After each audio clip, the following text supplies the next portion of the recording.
یہ جو ایک کلام آپ نے نعتیہ ابھی ہمارے سامنے رکھا ناظرین کے سامنے، تو اس کے علاوہ بھی کچھ اگر چھوٹے چھوٹے اشعار یا بالکل میں آپ کو سناتا ہوں. ایک میری جو نعت تھی ابتدائی جو 1980 کی دہائی کی نعت ہے وہ سناتا ہوں. جب وہ جنگ جاری، ہاں نہیں اس کے بعد کی ہے تقریباً، اسی کے قریب کی ہے. ٹھیک ہے.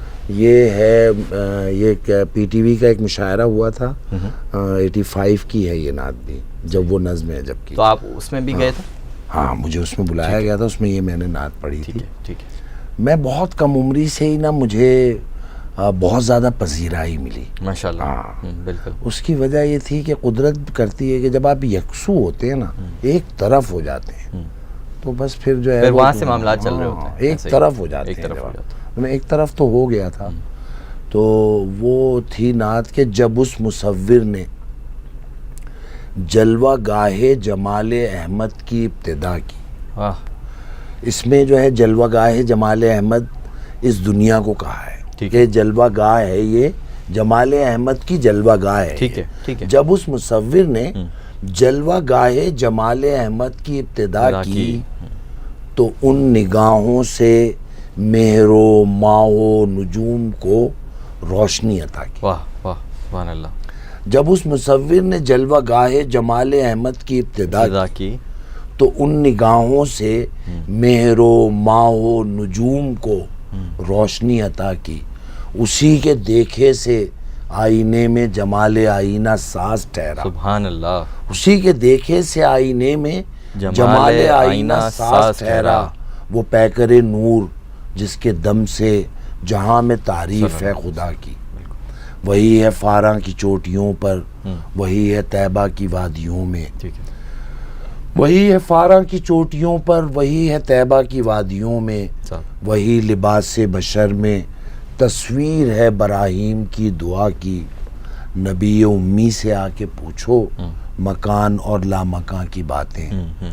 نبی امی سے آ کے پوچھو مکان اور لامکان کی باتیں. ہزاروں دارالعلوم صدقے وہ شان ہے خلوت حرا کی. نبی امی سے آ کے پوچھو مکان اور لامکان کی باتیں. ہزاروں دارالعلوم صدقے وہ شان ہے خلوت حرا کی. وہ شہر طائف تو کیا کہ دنیا میں اس کا نام و نشانہ ملتا. بفیض رحمت ہے وہ سلامت جہاں نہایت ہوئی جفا کی. جب اس مصور نے جلوہ گاہ جمال احمد کی ابتدا کی تو ان نگاہوں سے مہر و ماہ و نجوم کو روشنی ہے. سبحان اللہ سبحان اللہ. بہترین.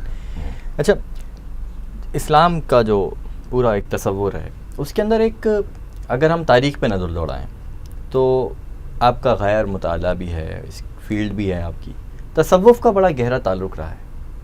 آپ اس کو کس طرح سے دیکھتے ہیں کہ کچھ ایک طبقہ ایسا بھی ہے مسلمانوں کا ہی جو کہتا ہے کہ نہیں جی تصوف جو ہے وہ تو صرف خیالی باتیں ہیں اور شاعروں کی بس شاعریاں تھیں اور اس طرح کی چیز نہیں تھی، لیکن صوفیانہ شاعری اور تصوف کا اپنا ایک ذوق بھی رہا ہے اور لوگوں کا جو ہے نا وہ، اور لوگوں نے نا اس پہ کتابیں لکھی ہیں جو لائبریریاں ہیں. میں ظاہر ہے آپ نے یہ سوال مجھ سے کیا تو میں اس بارے میں جو جانتا ہوں وہ بتا دیتا ہوں کہ ہمارے ہاں اسلام میں تصوف جو ہے وہ کہاں سے آیا. جب حضور اکرم صلی اللہ علیہ وسلم تھے، حیات تھے، تو اس وقت صوفی کون تھا؟ ٹھیک ہے. تو لوگ کہتے ہیں کہ اصحاب صفہ. اصحاب صفہ جواب دینے والا یہ جواب دیتا ہے نہیں، اور ہمیں نظر بھی آتے ہیں کہ اصحاب صفہ کون ہیں؟ جو دور سے کہیں قریب سے آئے، آ کے حضور کو دیکھا، اسلام لائے، اس کے بعد گئے نہیں، ایک چبوترے پہ بیٹھ گئے. اور حضور جب گھر سے نکلتے تھے وہ حضور کو دیکھتے تھے، حضور جب کچھ کھانے پینے کو دیتے تھے وہ لے لیتے تھے. وہ حضور ان کو جو ہے وہ ان کا بہت خیال کرتے تھے. حضور ان کو تبلیغی مشن پر بھیجتے تھے. حضور ان کو کوئی کام وام بھی ان سے لیتے تھے. آپ کے صف اول کے ساتھی جو ہاں میں اصحاب صفہ. اصحاب صفہ وہ تھے جو دنیا کی ان کی جیب میں دنیا نہیں تھی. ٹھیک ہے. یعنی ان کا گھر نہیں ہے، ان کا کچھ بھی نہیں ہے. ہاں یہ وہ نہیں ہے.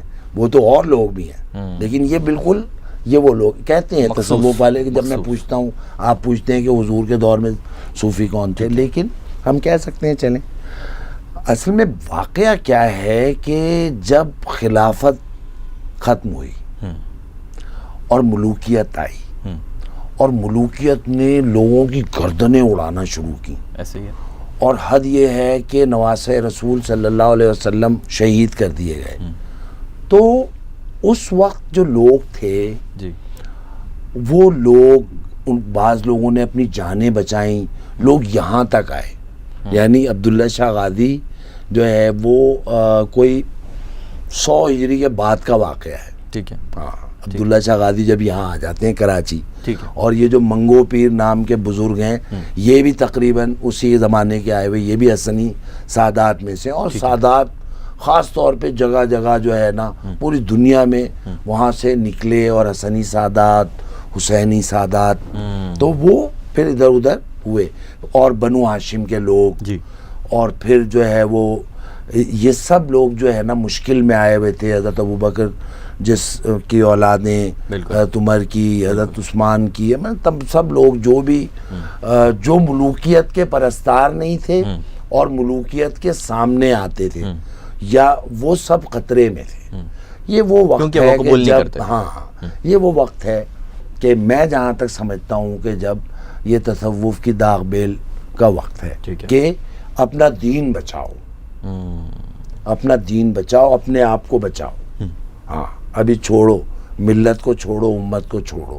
ہمیں جو عرف عام میں تصوف کے لوگ ملتے ہیں، صوفیہ ملتے ہیں، تو وہ ان کا سب سے پہلا ہدف جو ہوتا ہے، ٹارگٹ جو ہوتا ہے، وہ اپنے آپ کو، اپنی ذات کو، اپنی ذات کو آگے عرفہ و اعلیٰ بنانا، اللہ تک پہنچانا۔ تو پھر وہ جو انسان کا جوش اور مسلمانوں کا جذبہ، جس میں وہ لوگوں کو زمین پر اللہ کا نظام قائم کرنے کے لیے جو تگ و دو تھی، وہ ان کی اپنی ذات میں سمٹ کر رہی کچھ عرصے، اور پھر انہوں نے لوگوں میں دوسری طرح سے اسلام جو ہے نا فرد دے۔ اب فرد جو ہے، جیسے کہتے ہیں کہ ہمارے یہاں ہندوستان میں اسلام جو ہے وہ صوفیہ نے پھیلایا، یعنی ایک آدمی آیا، آ کے ایک جگہ رہنا شروع کیا، اس نے، لوگوں نے اس کو دیکھا کہ یار یہ تو اپنی روٹی دوسرے کو دے دیتا ہے، یا یہ تو دوسرے کی بکری کو چرا دیتا ہے، چرانے لے جاتا ہے، ہاں۔ تو وہ ان کی طرف، وہ ان کی کوئی جادوگری یا کوئی منتر ونتر سے نہیں ان سے مرعوب ہوئے، وہ ان کا ایثار، وہ ان کا قربانی دینا، قربانی کا جذبہ جو ہے وہ بڑھا ہوا ہوتا ہے مومن میں، تب مومن کو دیکھ کے اللہ یاد آنے لگتا ہے دوسرے آدمی کو۔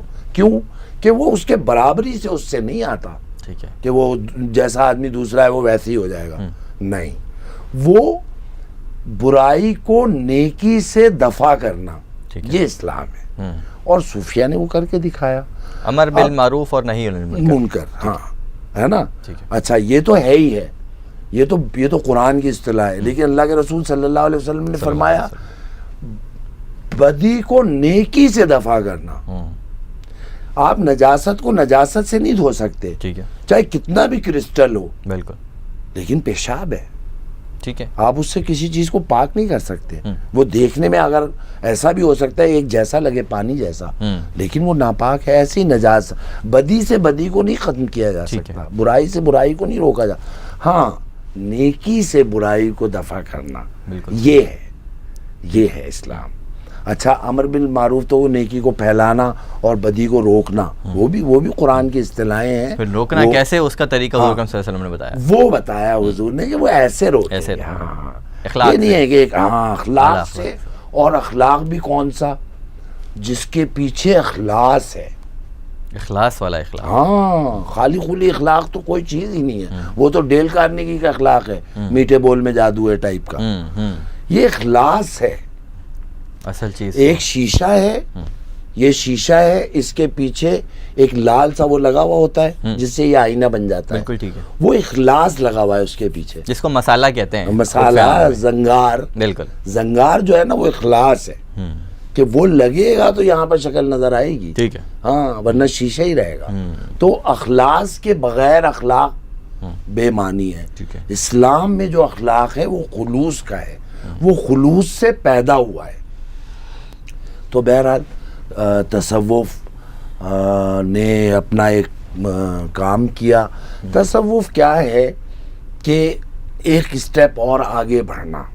جیسے ہم نے سنا، ہم نے دیکھا کہ اللہ کے رسول صلی اللہ علیہ وسلم جب کسی نے ان کو خندق کے موقع پہ جب ایک صحابی نے اپنی پیٹ کا پتھر دکھایا تو حضور نے دکھایا تو حضور کے 2 بندے ہوئے تھے. یہ ہے آگے بڑھنا، آگے بڑھنا. تو صوفیہ کو بھی ہم نے ایسی دیکھا کہ وہ ایک قدم آگے بڑھتے ہیں. مطلب شریعت نے یہ کہا ہے، یہ کہا ہے، یہ کہا ہے، وہ اس سے آگے بڑھتے ہیں. وہ اللہ کی طرف، جیسے جنت کی طرف بلاتے ہیں، اللہ بھی بلاتا ہے، قرآن بھی بلاتا ہے، جہنم سے بچنے کی بات بھی کرتا ہے.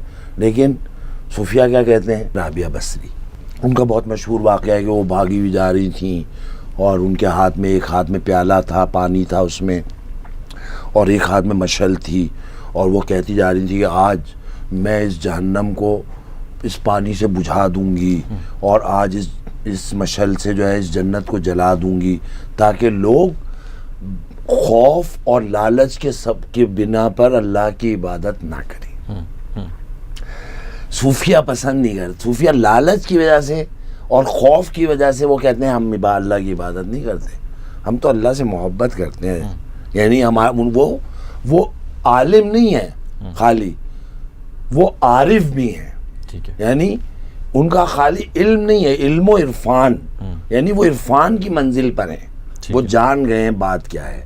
اب بالکل ایسے ہی کہ یعنی جنت، جہنم، آخرت، یہ سب ہماری منزلیں ہیں کہ جہاں ہمیں پہنچنا ہے. آخرت میں بھی پہنچنا ہے اور جنت میں بھی جانا ہے انشاءاللہ.